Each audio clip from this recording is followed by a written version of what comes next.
We are back on the zoo. By the way, we relegated Dennis after his last comment before the commercial to the chairs, the school chairs, and Bruno graduated onto the couch. And joining us is actress and correspondent Arlene Santana, who used to actually work here at LATV when it was LATV Live. This was my OG stomping ground. This is where I got my start, guys. All right, there you go. Welcome back. Thank you. Welcome. All right, Arlene, we have a tradition here. At the count of 3, we scream "Wah" and we sit down. You got it, girl? Wah? Yes. All right, Scream it let's out do it. loud. I'm ready. All right, 1, 2, 3. Wah! Arlene Santana. This is the song that I made up right now. Oh my goodness. Arlene Santana. No one's ever made me a song before. It doesn't have any other lyrics, it's just your name. Arlene Santana. So what have you been up to?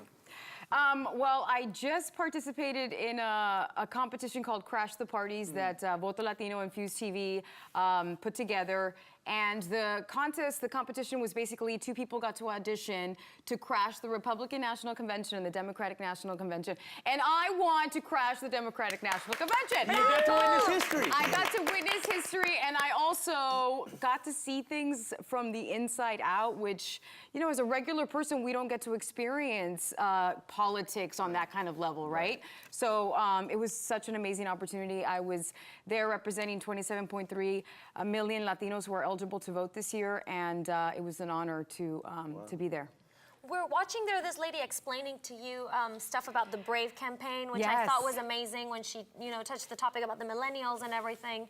Can you like tell the public about this? Because I thought it was like super interesting. Well, that's Maria Teresa. She is the founder of Voto Latino, and the Brave campaign is basically trying to ignite the millennial voters this year to join people like Cesar Chavez, who was brave, Harvey Milk, who is also brave. So joining all of these people like Martin Luther King and really stepping forward and taking ownership of the kind of responsibility that we have in today's election. You know, I actually know Maria Teresa. Is she still Kumar? Yes, or she's is still she married? Kumar. Or Yeah, Maria Teresa Shout Kumar. out to Maria Teresa Kumar, Voto Latino. I think it's very important to vote. We actually have a campaign that we're doing here at LATV called It's About Blank. So what is this election about for you? Well, one of the main reasons why I wanted to join this competition is because I really believe that the Latino community, I don't think we have the support of the education when it comes to our health. My father was recently diagnosed with stage 4 pancreatic cancer. He also has type 2 diabetes. And I think that that's part of our culture. You know, type 2 diabetes is a growing epidemic within the adults in our community, but also with our children. So if they want us to be the leaders that they're expecting us to be, and that I know we have the potential to be as millennials, we need to make sure we're healthy. And if we're not getting the right information and we're not feeding our bodies properly, we can't step You look pretty healthy, I gotta say. I mean, look at those legs, honey. Oh what kind of exercise do you do? I sprayed them today, guys. It's all a facade. I'm sure. We have our tricks. We have our tricks. No, but you're beautiful anyway. Thank you. Okay, so you were the DNC crasher, and then they had another guy who was crashing the RNC. Yes. Did you guys ever clash?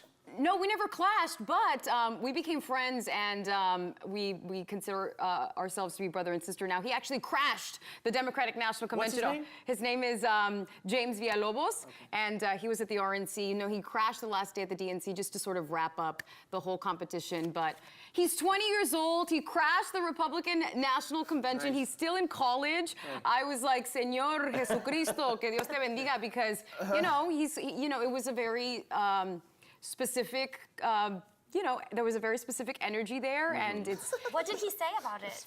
You know, for them, it was a very challenging thing because they were the only... Our team is made up of predominantly Latino and African Americans and Caucasian as well, but there weren't that many. He was like one of 2 people in the entire Latinos auditorium. and African Americans at the event. Now, what about the Democratic National Convention? The Democratic National Convention was so diverse. It was, I live in Los Angeles, a very diverse city, but this was like diverse. I was like, wow. So it was awesome to be there and to just experience history. But like I said, it's just a different experience when you're there looking at it from the inside out. I want to bring in our resident millennial, Bruno, here. You know, because she was I'm a science experiment. All right, awesome. She was talking about, you know, making sure Voto Latino's main focus, not main focus, but one of its main focuses this year is making sure that the young people go out and vote, because they're the ones that tend to talk a lot about what they believe in, but they don't necessarily show up to the polls. So, Bruno, are your friends going to vote this year, or are they just talking a big game about, you know, taking down Trump? All right, Arlene, let me tell you something. Let's talk. Let's talk. My friends, to be honest, lost a lot of steam with the whole Bernie fallout. And I think there was a lot, probably more fallout than was necessary with the whole Bernie campaign. It's still going on, but I'm slowly finding, especially on Facebook and the social media networks, I'm finding this trend toward Hillary, thankfully, finally. I think it's taken way too long. She's the only person overqualified for this position. But we're finally getting there, and I think the more vocal, it's all about being vocal. Like we, as millennials, we use our voice through all these platforms that we have, and there might be too many at this point. We're sorry about that. But we're using our voice, and the louder our voice gets, the more I think we realize how crucial this is. It's not about Hillary, it's about the well-being and health of our nation. And this is just like the pinnacle of importance to me, is making sure Donald Trump doesn't enter the White House, which I think he's most of my friends possibility. I think Donald that Trump in is mind, imploding every week. having that in Were mind, you imploding with those heels? Because that was another situation that you were talking about online. What? Were you imploding with those heels? Because I were had talking to about switch them out every once in a while. They had me running up and down the streets of Philadelphia. So I had my little Converse, my Chucks in my bag, and I would switch them out and then I'd run. And plus, you never know, you gotta be ready to run at any given time. after the You candidates. know what I mean? You never know. But responding to the... what do you think about the millennials? Well, the interesting part, and I respect people's opinions, and I, you know, as a Voto Latino representative and as a Fuse representative, our goal going into the RNC and the DNC was just to be as unbiased as possible. We're here to give people the information so that they can make an accurate decision. We're not here to sway anybody to vote any particular way. Here's what I would say to those people who are still, you know, Bernie or bust in the Bernie or bust movement and that are not as comfortable voting for Hillary. This isn't about Bernie and this isn't about Hillary. These are about issues that are going to affect us. Social issues, things like marriage equality, things like immigration reform, female rights when it comes to our reproductive system. And I think that as an individual, you have to start taking accountability with what's important to you. First ask, what are your issues? I know what my issues are. I know what my issues are Exactly. too. I have a lot of psychological ones. Exactly, we know. And thanks for sharing. We'll talk after. But we'll talk after. But those are the things that you have to ask yourself, and if that's gonna, if those issues are gonna be affected with who ends up at the White House, and you sat back and you did nothing, then I don't wanna hear you complain come January. I don't want to hear any complaining from anybody on Twitter or on Insta that you're upset because, you know, now you don't got any rights. If they, you know what I mean? they didn't vote, you mean? If they didn't vote. We're gonna take a break. We're gonna come right back. We're gonna talk a little bit more about Voto Latino because it's an organization I think is very important. We need to know more about right here on the Zoo with Arlene Santana.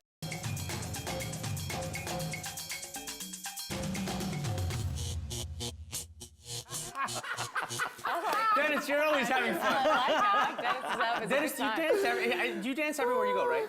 Pretty much. When I go to the bathroom, when I go to the car, everything. That's how he responds. Right before I have sex, I do a little dance Really? too. Yeah. And right after. Or you make him do a little dance. I don't know. What was that? Or you make him do a little dance. And I make him do a little dance, yeah. By the way, guys, I just want to ask you a question. I don't know if this is weird, but do you guys feel like we're being watched? Sometimes, yeah. Oh my God! Danny, control room. How are we planning that? I want to know how long blaming it on the you were director planning here. that joke. We're back with Arlene Santana. You were talking about Voto Latino. We've had a chance to work with Voto Latino here at LATV over the years, and I believe it's a very important organization because at the end of the day, it is about voting. And what I like about them is that they're very nonpartisan. And there are a lot of conservative Latinos out there. I come from Miami where there's a lot of conservative Cubans. And you want them part of the process. You want to enclose them. So is that something that you thought was important? Yeah, I mean, Voto Latino prides itself in being as nonpartisan as possible. Their job is to just inform the voters, give them as much information. I feel very passionate about the way that the media has sort of evolved. I don't think that the media is giving people the facts and the information that they need to know to make a clear and concise decision come election day, and that's something that Voto Latino does. I also believe that Latino voters, it's been proven through history, we don't get out to vote, and for a variety of different reasons. Some of us have 2 jobs, we're trying to make ends meet, we just want to feed our kids, and we're juggling that. There's a lot of single parents out there. For Latinos, we sometimes have to take a bus to get to the voting booth, and all of that becomes challenging. So Voto Latino also tries to help with those issues to make sure that we are being given the opportunity to vote as well. That's why I thought whatever Teresa told you about Keith Allison saying that if you don't vote, you're not protesting, you're surrendering. Totally. So that's like the one thing that they're trying to promote and to have people do. Like, go out there and vote. And then again, if not, then don't come and complain. Yeah, And they got to absolutely. register. People need to know how to register. And, you know, a lot of people, and this happens a lot with the right, trying to suppress voters. They want to confuse people about registering. They want to suppress voters. I mean, this is happening a lot. By the way, less than half, I believe between 40 and 45% of eligible Latinos in this country vote. Dennis, where the hell were you last election cycle? I was on my Snapchat. Sorry. Can I tell you this? Can I tell you this though? 81% of Latinas already set their voting, so y'all gentlemen need to step up. Do it. Okay, y'all gentlemen need to step up to the plate because I'm doing Latinos it. are leading the way. Dennis, come on! But speaking of voting, how to register to vote, if you guys go to votolatino.org, we have a voter pal app that you can download on your phone. Amazing. All you have to do is scan your driver license. You're immediately registered, and you Really? can help your community register to vote. You can bring it to your tias and your tios and say, It doesn't get easier it than doesn't that. get easier than that. So Eso make es sure para to la go to gente floja, entonces. Eso, Yeah. No, for you, we got to bring it to Dennis. So after the show, can you just make sure that Dennis downloads the app? Because he's that guy that's lagging behind. Out of the three guys, the Dennis, one-third I that's not believe showing in up is him. Dennis. I believe in you. Thank you, baby. I You believe know, in you. in the last election, I actually I interned at Voto Latino in the offices awesome. and cold called people. And what I found was that most of them didn't know how to register, which is exactly what you're saying, was they just actually were like, whoa, yeah, what is this process? Where do I go? You know, it was kind of like, and it was before the apps really were coming along in the same way. So I was calling these people in my broken Spanish, and it was really actually enlightening to be like, whoa, these people don't have the information. They want to be proactive, and they don't. And Well, just think of the older generation. They struggle to log in and out I of know. their Oh my email. God. I So know. we have to, also help them get caught up with the way technology is working. What, can you helping. just do a sample of the cold call, like when you would call? Go ahead, do it in Spanish. Go ahead. Oye, ¿qué tal? Es que tengo dos cervezas y no. Yo, that's so funny. Not that. That's hilarious. I don't remember. Not that. Guys, there's a special game that we like to play here. You ready for it? Yes. Follow and follow!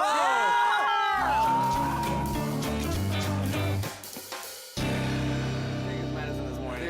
No, he did take his medicine, is the problem. Oh, that's okay. One or the other. Okay, so we're gonna give you two parties, Okay. and you're gonna decide which one you're gonna follow and why. I will also ask the rest of you. First one up.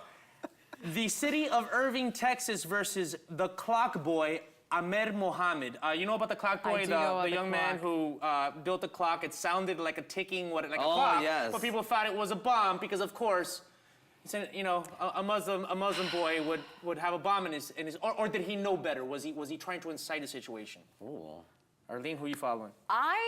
This one's a tough one, only because I want to let kids feel free to create. I think that's important as a child to make sure your creativity is being harnessed. But at the same time, whether it was a Muslim kid or a Mexican kid, if you're building something that looks like a bomb, I'm gonna have to figure it out. I'm gonna have to check it out. So I'm gonna go. They went too far with it, I Yeah. think, but I'm gonna go with the city of Irving. Okay, Vivian?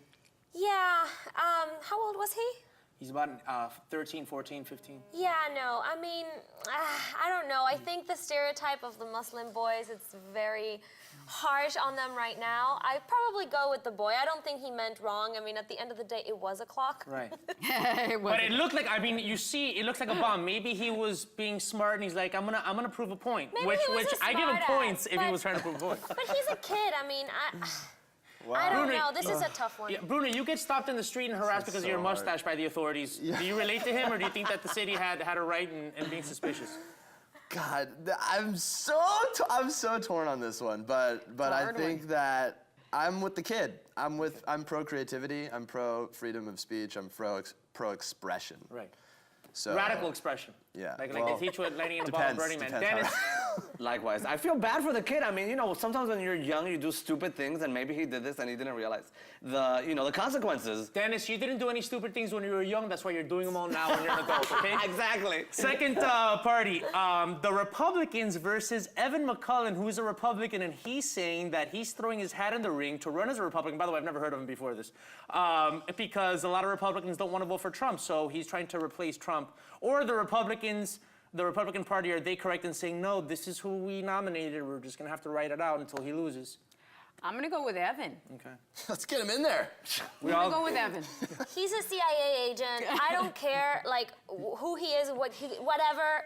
As long as it's not Trump, I'll go with him. So I'll go with him for sure. He is a CIA agent, which is kind of like, man, Yeah. that's shady, but in a cool way, in a Hollywood way. Sexy. Guys, Orlando Bloom versus Justin Bieber. Apparently, pictures of both of them have surfaced skinny God. dipping Yeah. on vacation. By the way, I didn't see the pictures. Are they together? No, they're in separate locations, but they're both naked. That's Okay. the only thing that they have in common. All right, so Of course I know about this. It's the only thing they have in common. What are you trying to say? Who are you following? A naked Justin Bieber or a naked Orlando Bloom? Well, first of all, I did not search for either image online. But I'm going with the Legolas. I gotta go with Orlando Bloom. I'm a huge Lord of the Rings fan, so I'm going with Legolas. I mean, I love real men, and I think Justin Bieber looks like a girl, so I'm definitely going for Orlando Bloom. This is the first time that Orlando Bloom has been like the manly guy in the equation. Yeah, exactly, Can I because just it's say, against Justin Bieber. I'm all Orlando Bloom. This fool was on a paddleboard. Oh, yeah. With his out. With his out. Paddling with Katy Perry. With his out. Are you kidding me? I'm so for Go Katy Perry. Okay, but That's my listen. dream. Listen, That's my dream I to be would- next to Katy Perry with my out on a paddleboard. I would love to go out on that, but I need to give Dennis the last Okay. word. Who you I'm following? going Who with you Orlando following? because I tried to search for Justin's ding dong pics and they were all blurred, but I only got to see Orlando's and I really liked it, so I'm gonna go with Orlando. Thank You hear that, Orlando Bloom? You have Dennis's vote. Arlene, first of all, I apologize for putting you through that. okay. The zoo quickly devolves from high-level conversation to very lowbrow conversation, but we want to make sure that we're going to have you back soon. Thank you for being here. Thank you you. so much. Thanks, All right, you we're guys. going to be back here on the zoo Yes. with the cast of The Neighbor. Don't go away. Don't change the channel. Forget about all the other ones. They don't matter.